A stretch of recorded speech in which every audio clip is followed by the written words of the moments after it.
Hello everyone, আমি যাব মেহেন্দি পড়াতে, তাই মা বললো কিছু একটা খেয়ে যা। ফ্রিজে ছিল একটু কেক, আমি বললাম ওটাই দিয়ে দাও। তোমরা সবাই জানো মেহেন্দির প্রফেশনটা কতটা টাফ একটা প্রফেশন, কারণ অনেকক্ষণ ধৈর্য ধরে বসে থাকতে হয়, কারণ হাতে পায়ে কাঁধে কোমরে সব জায়গায় পেন শুরু হয়ে যায়। আজকে কাজটা ছিল আমার এক বোনের বাড়িতে, আর ওর মেয়েটাকে দেখো কি কিউট, খুব শান্ত মেয়ে।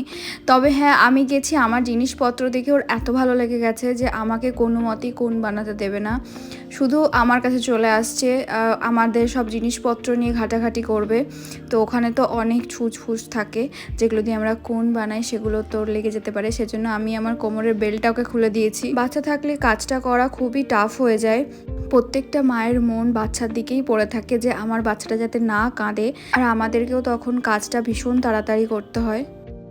কোনো মতেই দেবে না কোন বানাতে, আমার সমস্ত কোন ও নিয়ে সব ঘাটাঘাটি করছে। তখন আমি আমার বেল্টটাকে খুলে দিয়েছি, এই যে বেল্টটা নিয়ে দেখো বসে আছে।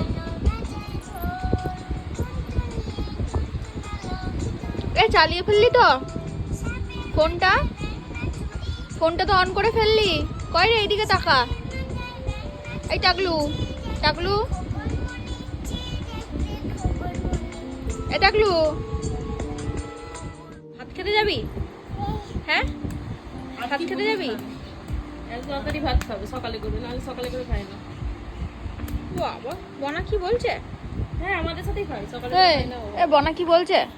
বাবা, বনা কি বলছে? এই দেখ, এই দেখ, দেখেছিস দেখেছিস? এই মেহেন্দির ডিজাইনটা কিন্তু অর্গানিক মেহেন্দির নয়। বাই দ্য ওয়ে, কেমন হয়েছে তোমরা জানিও। তো আজকের মিনি ব্লগটা এখানেই এন্ড করছি, দেখা হচ্ছে অন্য মিনি ব্লগে। Tata, by.